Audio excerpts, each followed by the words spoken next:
Friend, एक बार फिर स्वागत है आपके अपने चैनल द चैट एजुकेशन में। और आज हम लेके आए स्पेशल आपके लिए HUB हब क्या है और इसके कितने प्रकार होते हैं। तो हब बहुत इंपॉर्टेंट कॉन्सेप्ट होती है और हब को आपको समझ में आना चाहिए डेफिनेटली कि हब का क्या काम होता है।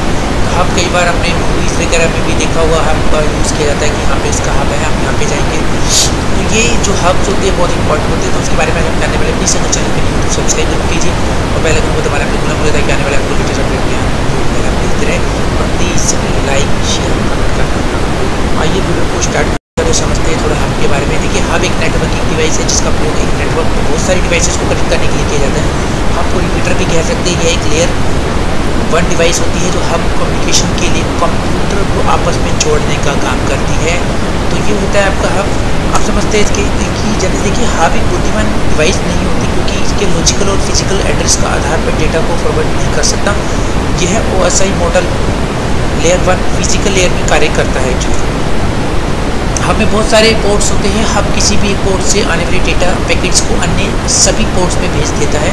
यह रिसीविंग कंप्यूटर पर निर्भर करता है कि डिसाइड करे कि वह पैकेट उसके लिए है या नहीं है। अब अगर हम बात करें इसकी कार्यविधि तो किस तरीके से काम करते हैं कि हब में डेटा पैकेट्स को फ्रेम कहते हैं। जब भी कोई पोर्ट फ्रेम को सेंड करता है तो हब उस फ्रेम को सभी पोर्ट्स में फॉरवर्ड कर देता है।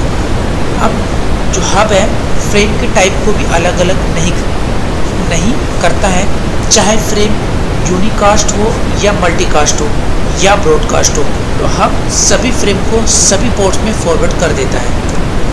हालांकि एक हब फ्रेम सभी पोर्ट्स को भेजता है, लेकिन फ्रेम वही पोर्ट एक्सेप्ट करता है जिसका मैक एड्रेस फ्रेम के डेस्टिनेशन मैक एड्रेस से मैच कर जाता है। बाकी होस्ट इसे रिसीव करने के बाद भी डिस्कार्ड कर देते हैं।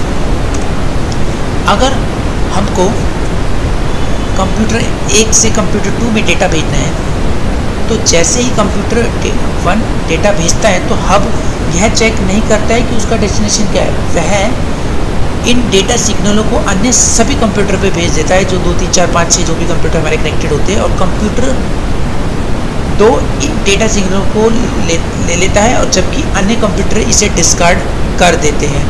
तो इट मीन्स ये है कि मैं आपको सबको इन्फॉर्मेशन दे रहा हूँ, बट एक्चुअली क्या है, इन्फॉर्मेशन जिसे एक्सेप्ट करनी है, स्वीकार करनी है, वो कर लेता है अगर उसे ज़रूरत होती है, क्या उसका एड्रेस उससे मैच कर देता है। तो सेम इसी के अंदर भी बिल्कुल ऐसे ही होता है कि मतलब ये नहीं कि हम पहले उसे चेक करते हैं कि तेरे को चाहिए या तुझे चाहिए। नहीं, हम डेफिनेटली सबको फॉरवर्ड कर देते हैं, लेकिन जिसकी रिक्वायरमेंट होती है, जिसको वो चाहिए होता है, वो ऑटोमेटिकली उसे एक्सेप्ट करता है, बाकी सब उसे डिस्कार्ड कर देते हैं। तो ये इसका एक उदाहरण होता है इस तरीके से काम करने का।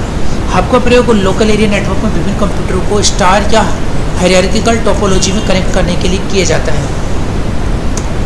हब 2 प्रकार के होते हैं, एक पैसिव हब और एक होता है एक्टिव हब। तो पैसिव हब यह सिग्नल को जैसा है उसी स्थिति में आके भेज देता है, इसलिए इसे पावर सप्लाई की ज़रूरत नहीं होती है। जबकि जो अगर हम एक्टिव हब, इसमें सिग्नल को दोबारा जनरेट किया जाता है, इसलिए ये रिपीटर की तरह कार्य करता है। इन्हें मल्टी पोर्ट रिपीटर भी कहते हैं। इसमें पावर सप्लाई की ज़रूरत होती है हमें। हब के अगर हम फ़ायदे की बात करें, देखिए ये दूसरी डिवाइसेस की तुलना में सस्ता होता है। ये बहुत सारी नेटवर्किंग मीडिया को सपोर्ट करता है। ये नेटवर्क की कुल दूरी यानी टोटल डिस्टेंस को बढ़ा सकता है। एक हब इंटरनेट के ट्रैफिक को मॉनिटर कर सकता है और उसे एनालाइज कर सकता है। नुकसान की बात करते हैं, देखिए इसके पास कॉलिजन डिटेक्शन तंत्र यानी कोई भी कॉलिजन डिटेक्शन जो होता है मैकेनिज्म नहीं होता है। ये डेटा को दोबारा से ट्रांसमिट नहीं कर सकता है। ये फुल डिप्लेक्स मोड में कार्य नहीं करता है और ये डेटा को फिल्टर नहीं करता है। यह नेटवर्क ट्रैफिक को कम नहीं कर सकता है। आई होप ये वीडियो आपको अच्छी लगी, क्योंकि आपको आज पता लगा कि हब क्या होते हैं। तो मैं आपको आने वाले समय में जो टोपोलॉजी के बारे में बताऊंगा। बहुत सारे लोगों को कन्फ्यूजन होती है, टोपोलॉजी क्या है, टोपोलॉजी क्या एक्चुअली फिजिकल है या जनरली एक आर्किटेक्चर है। इसके बारे में थोड़ा हम डिटेल में जानेंगे। लेकिन आज हमने हब और हब के प्रकार भी पढ़े और उसमें है कि एक्चुअली हब किस तरीके से काम भी करता है। इस तरह की ज्ञान और नॉलेज से प्लीज़ वंचित न रहेगा। प्लीज़ चैनल को सब्सक्राइब कर लीजिए, बेल आइकन को दबा लीजिए और प्लस जो है प्लीज़ लाइक और शेयर और कमेंट करना बिल्कुल ना भूलें। फिर मिलेंगे ज्ञान और नॉलेज के साथ। Thank you very much.